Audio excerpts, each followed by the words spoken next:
Ketika McLaren, Ferrari, dan Red Bull saling bertarung rebutan gelar juara, Mercedes cuma bisa nyimak saja dari belakang. Itulah yang terjadi dengan tim pengkoleksi 8 kali gelar konstruktor tersebut, di mana mereka sudah tidak bisa lagi berkutik di sisa musim 2024 karena performa mobil yang tak kunjung kembali seperti semula semenjak jeda musim panas. Gagalnya upgrade floor yang mereka perkenalkan di GP Belgia, yang meskipun jelas-jelas ada masalah tapi masih nekat dipakai di balapan-balapan setelah summer break, adalah awal dari kejatuhan Mercedes musim ini. Mercedes adalah korban dari upgrade yang terlalu ambisius dan malah berubah menjadi downgrade karena mobil ground effect yang sangat sensitif membuat setiap modifikasi yang dibuat malah mengacaukan performa mobilnya secara keseluruhan. Meski musim 2024 secara capaian prestasi merupakan yang terbaik bagi Mercedes di era ground effect dengan koleksi 3 kemenangan, namun harus diakui kalau performa mereka tidak konsisten dan sekalinya kesulitan bisa langsung ambyar di sirkuit. Semenjak GP Belanda di paruh kedua musim ini saja, untuk finish di top 5 selalu ngos-ngosan. Penyakit Mercedes di awal musim kembali kambuh dengan inkonsistensi performa antara kualifikasi dan balapan. Ketika kualifikasi mereka bisa setidaknya cukup meyakinkan untuk mendobrak 3 besar, tapi faktanya malah makin melempem saat race. Penyebabnya juga kurang lebih sama, yaitu sulitnya memprediksi perilaku mobil, di mana kadang pembalap bisa alami understeer, kadang-kadang tiba-tiba berubah jadi oversteer. Perbedaan karakteristik itu juga terjadi secara jomplang dan tidak bisa pembalap prediksi karena berbagai faktor. Salah satunya, sensitivitas mobil terhadap temperatur sirkuit yang memang jadi masalah utama dari W15. Di awal musim, kami sudah pernah jelaskan, jika Mercedes tidak bisa perform jika suhu aspalnya panas. Yang apesnya adalah sejak jeda musim panas berakhir, mayoritas balapannya berjalan pada suhu di atas rata-rata, yang tentu menyulitkan mereka. Tapi jika melihat perkembangan Mercedes di pertengahan musim, jelas jika ada masalah fundamental yang lagi-lagi mereka alami dengan gagalnya upgrade floor di Belgia serta Austin. Itu karena di atas kertas, Mercedes merupakan salah satu tim dengan suspensi yang cukup oke, dan mereka sudah memegang kunci untuk bisa memaksimalkan mobil ground effect. Ketika aspek mekanikal dan keseimbangan aero sudah bagus atau menemukan sweet spot, Mercedes kemudian mencari tambahan performa lewat floor dengan memperkuat downforce yang dihasilkan. Dan seperti yang kami selalu bahas berulang kali, utak-atik downforce di mobil ground effect adalah hal yang sangat-sangat sensitif karena bisa mengubah karakteristik mobil serta aerodinamika. Itulah yang Mercedes alami, di mana mereka mungkin sudah percaya diri dengan keunggulan dari sisi suspensi dan settingan mobil. Lalu kemudian semua jadi ambyar ketika mencari tambahan performa lewat floor. Sama seperti yang dilakukan Ferrari ketika purposing mereka kambuh setelah upgrade floor. Bedanya mereka bisa mereset ulang performanya di paruh kedua dan kembali kompetitif. Upgrade yang diluncurkan Mercedes di Austin sebenarnya punya tujuan yang sama dengan Ferrari, yaitu mengembalikan karakteristik W15 seperti sebelum jeda musim panas dengan beberapa modifikasi aerodinamika. Tapi ternyata sama saja dan malah membuat mobilnya makin sensitif serta makin inkonsisten. Padahal Mercedes bisa dibilang merombak total W15 dengan spesifikasi baru untuk hadapi fase akhir musim, di mana dari sayap depan, suspensi, sidepod, sampai floor mereka ubah.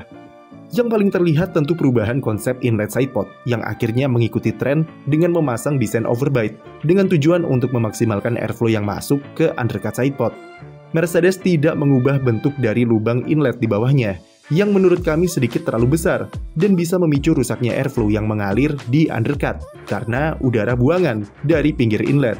Sama seperti kasus McLaren di awal musim, yang inlet sidepodnya terlalu besar dan jadi penghambat performa sebelum kemudian direvisi di GP Miami. Untuk floor kami tidak bisa berkomentar banyak karena 80% modifikasi dilakukan di area underfloor, di mana Mercedes lebih terfokus ke pengaturan airflow di area terdepan floor serta geometri keseluruhan.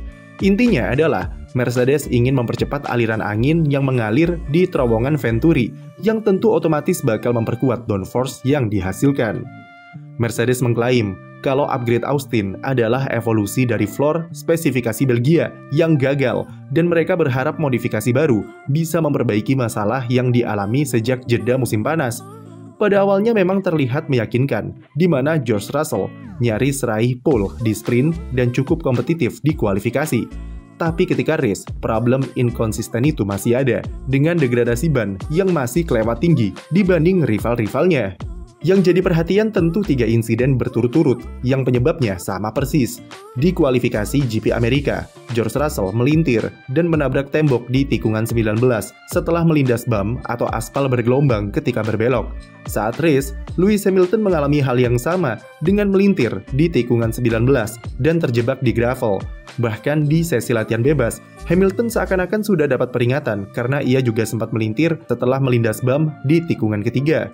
Lalu terakhir, di Meksiko, Russell kembali menabrak tembok usai melintir karena mobilnya melindas curb yang tinggi di tikungan ke-8. 3 insiden tersebut penyebabnya sama persis, yaitu ketidakmampuan W15 dalam menghandle perubahan kontur sirkuit.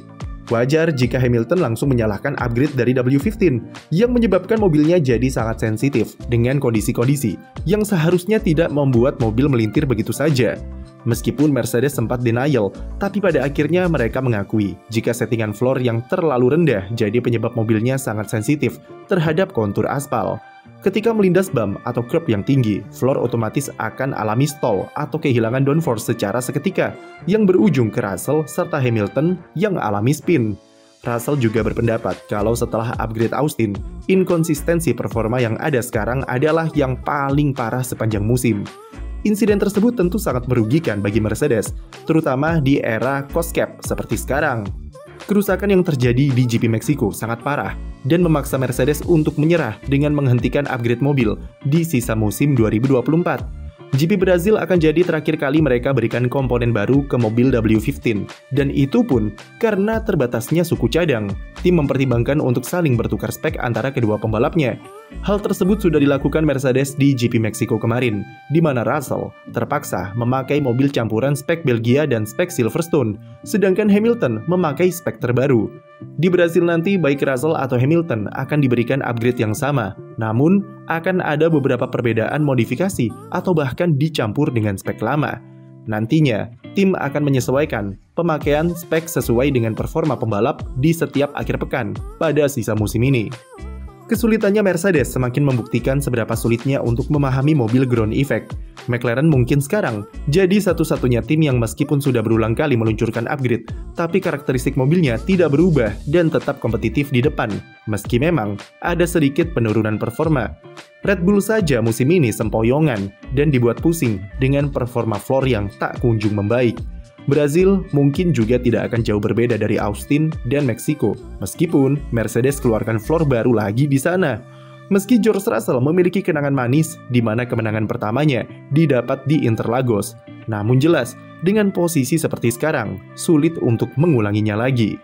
Mercedes tidak ingin mengakhiri musim 2024 dengan status sebagai tim yang compang-camping, karena dampaknya ke musim depan bakal sangat terasa dari aspek momentum dan suasana di dalam tim yang masih bingung dengan masalah di mobil sebelumnya.